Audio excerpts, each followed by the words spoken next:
क्षमा चाहूँगा दोस्तों, क्योंकि वीडियो इतनी देरी से आ रही है। इस वजह से वीडियो आने में इतनी लेट इसलिए हो जाती है क्योंकि मैं अकेले स्टोरी लिखता हूँ, वीडियो एडिटिंग करता हूँ और उसको अपलोड करता हूँ अपने चैनल्स पे, और व्यूज़ 4-5 आते हैं, वो भी बड़ी मुश्किल से।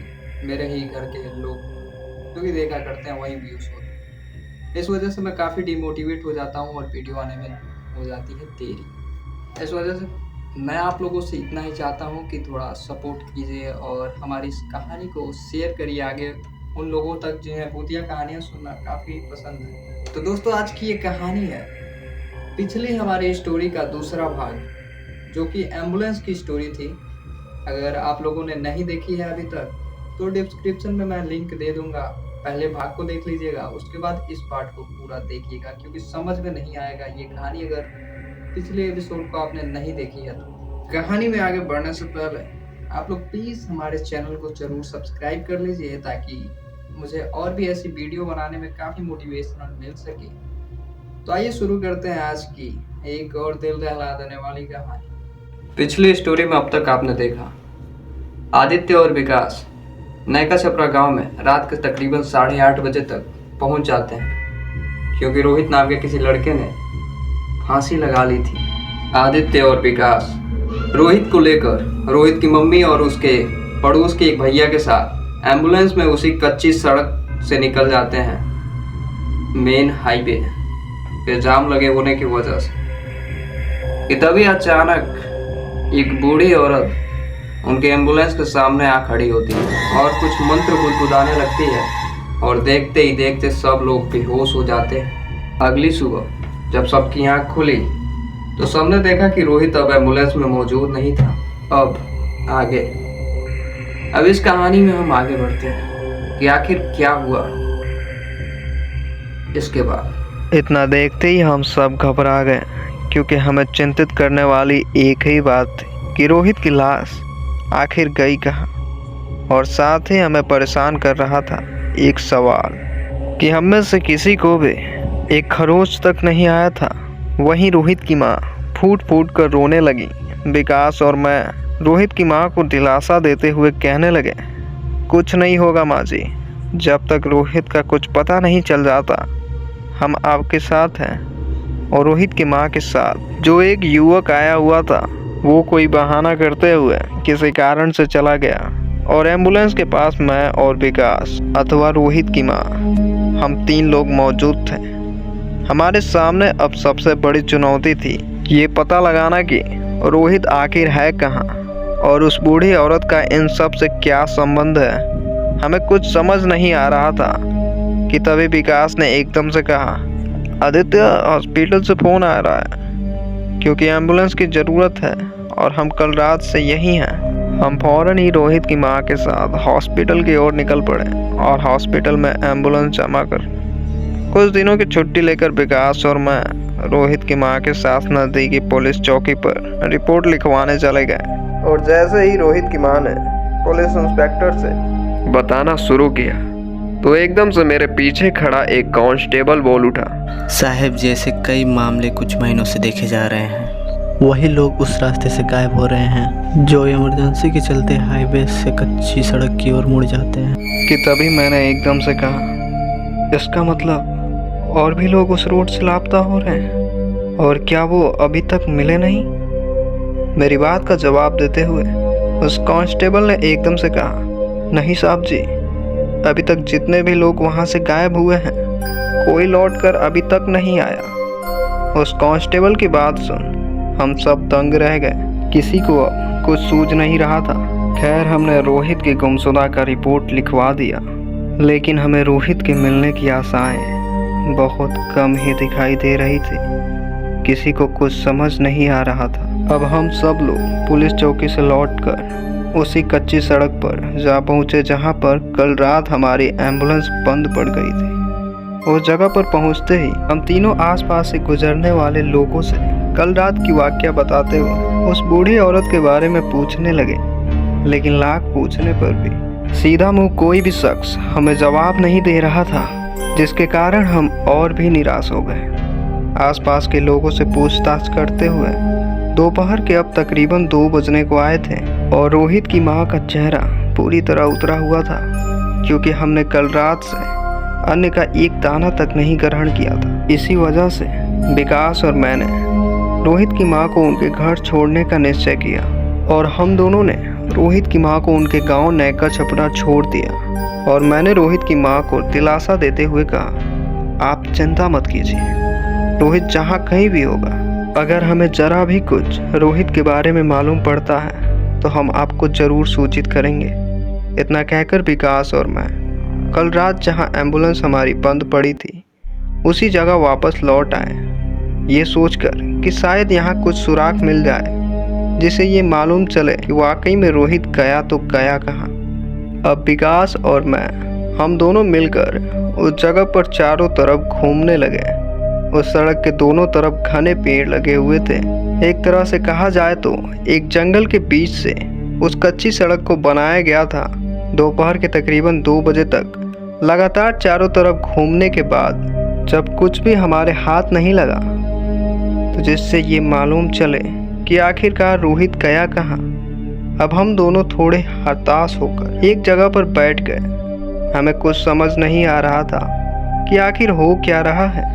एक मूवी की कहानी भी फेल थी इस घटना के आगे, जो कि हमारे साथ उस वक्त हो रहा था। अभी हम वहीं बैठे इन्हीं ख्यालों में उलझे हुए थे कि तभी एक बूढ़े आदमी की आवाज़ आई, अगर उस लड़के को बचाना चाहते हो तो नदी के बगल वाले शमशान घाट पर आ जाना, और ध्यान रहे तुम दोनों के अलावा तुम्हारे साथ और कोई ना आने पाए, नहीं तो उस बालक के साथ साथ तुम दोनों का भी वही हश्र होगा जो 1 साल पहले उस ट्रक ड्राइवर का हुआ था। उस बूढ़े आदमी की ये बातें जैसे ही हमने सुनी, एकदम से हम सहम उठे और कई सवाल हमारे जहन में उठने लगी कि आखिर ये बूढ़ा आदमी कौन है और कहीं ये भी तो मिला हुआ नहीं है। और एकदम से हम पीछे पलटे तो दूर दूर तक हमारे पीछे कोई नहीं था। विकास थोड़ा सकपका सा गया और घबराहट में मुझसे कहने लगा, आदित्य छोड़ो ये सब, इनके चक्कर में नहीं पड़ना चाहिए हमें। कि तभी मैंने विकास की बात पर विकास को थोड़ी हिम्मत देते हुए कहने लगा, कैसे छोड़ दूँ, तू ही बता। उस लड़की की माँ जिसका वही आखिरी सहारा था, वो जिंदा है या नहीं? क्या उस माँ को अपने लड़के के शरीर देखना भी नसीब नहीं हो सकता? लानत है हमारे जैसे युवक पर कि हमारे सामने ही किसी शख्स का अपहरण हो जाए और हम कुछ न कर सके।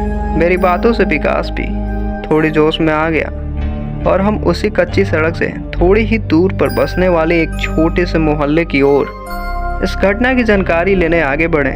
और उस मोहल्ले में पहुंचते ही हम बड़े बुजुर्गों से उस बूढ़ी औरत के बारे में पूछताछ करने लगे, लेकिन ज़्यादातर लोग हमारे सवालों का कोई जवाब नहीं दे रहे थे। इस वजह से हम परेशान से हो गए कि अब क्या किया जाए। हम दोनों मुंह लटकाए वापस लौट ही रहे थे कि तभी अचानक एक बूढ़ी औरत ने हमें टोका, ठहर जाओ बेटा, मैं तुम्हें उसकी सच्चाई बताती हूँ और मुझे ये भी मालूम है कि वो कहाँ मिलेगी। और हम जैसे ही पीछे मुड़े तो हमने देखा कि एक बूढ़ी औरत लाठी के सहारे खड़ी थी और वो हमें अपने कुटिया में बुला रही थी। मुझे लगा शायद इन्हें इस मामले की कुछ जानकारी है कि इसी वजह से मैं विकास को लेकर उनकी कुटिया में जा पहुंचा। इस दौरान शाम के तकरीबन 4 बज रहे थे। उस कुटिया में केवल हम तीनों ही मौजूद थे। अब मैंने धीरे धीरे उस बूढ़ी औरत से कल रात की सारी घटनाओं को बताना शुरू किया कि हम कैसे इमरजेंसी में एम्बुलेंस लेकर एक लड़की की जान बचाने के लिए निकले थे, लेकिन रास्ते में कोई बूढ़ी औरत आ गई जिसके पास कुछ काली तंत्र मंत्र की सिद्धियाँ थीं और उसके बाद हम बेहोश हो गए। और तब से हमें रोहित का कुछ पता नहीं चल रहा है। मैंने उस बूढ़ी औरत से कहा, शायद आपको उस दुष्ट औरत के बारे में कुछ मालूम होगा, हमें बताइए जिससे हमें कुछ मदद मिल सके। मेरे इतना कहने पर वो बूढ़ी औरत कुछ वक्त के लिए मौन हो गई और कुछ देर बाद वो बूढ़ी औरत एकदम से हमसे कहने लगी, बेटा मुझे गलत मत समझना, तुम जिस डायन की बात कर रहे हो वो मेरी ही सौतेली बहन है। इतना सुनते ही हम थोड़े सकपका गए कि तभी उस बूढ़ी औरत ने हमसे कहा, बेटा ये बहुत लंबी कहानी है, अगर तुम्हारे पास वक्त हो तो कहो तो मैं सुना दूँ।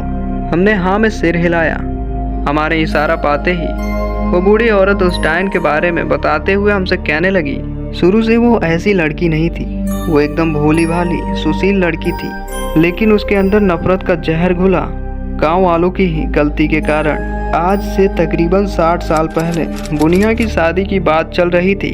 घर में खुशी का माहौल बना हुआ था, लेकिन कुछ गांव वालों का ये मानना था कि बुनिया की अम्मा तंत्र मंत्र जानती है, वो एक डायन है।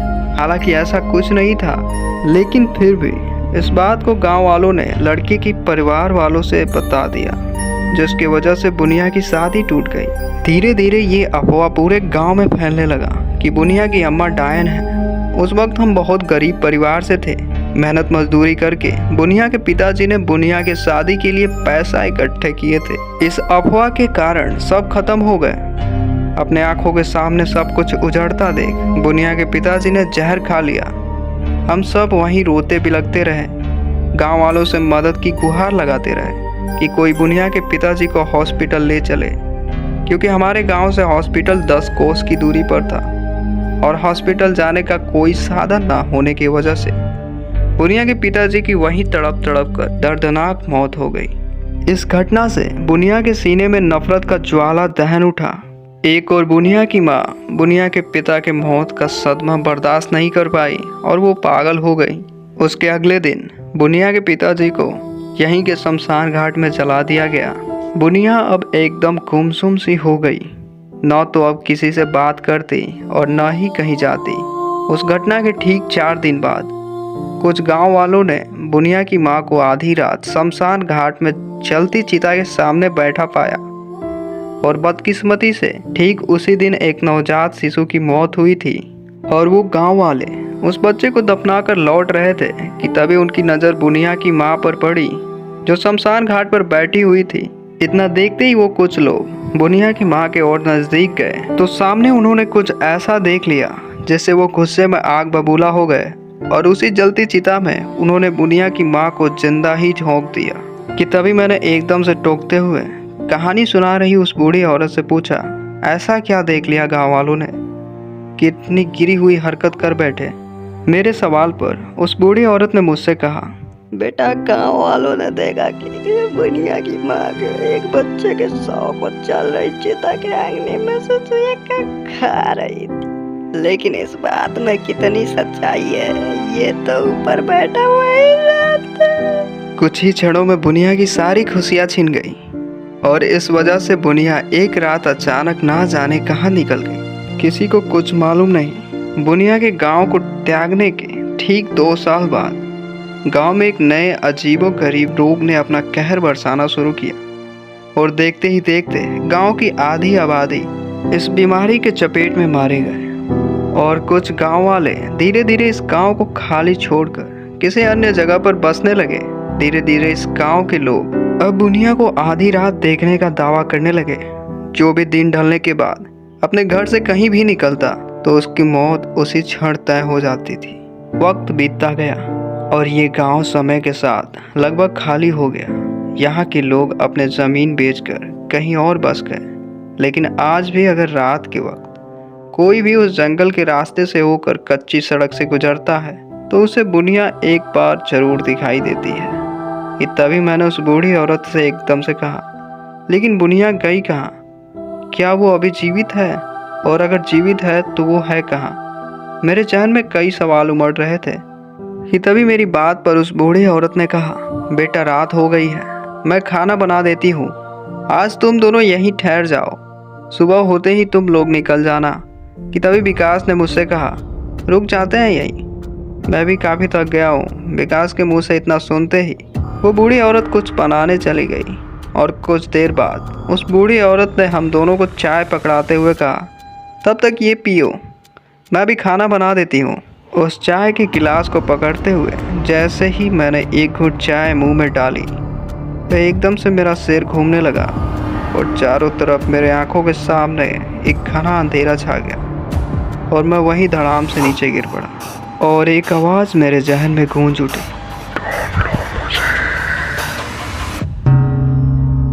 तो दोस्तों ये कहानी आपको कैसी लगी? आशा करता हूँ कि आपको ये कहानी पसंद आई होगी।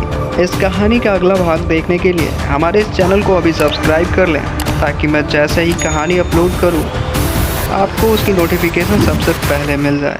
इस वक्त हमारा ये चैनल बहुत डाउन चल रहा है, मैं डिप्रेशन में जी रहा हूँ। इस वक्त मुझे आपके सपोर्ट का बहुत ज़्यादा ज़रूरत है, तो जितना हो सके उतना शेयर कर दें और अपना राय ज़रूर कमेंट करें कि आपको कहीं कोई दिक्कत लग रही है या कोई गलती दिख रही है तो ज़रूर कमेंट करें, मैं अगली बार उसको ठीक करने की कोशिश करूँगा।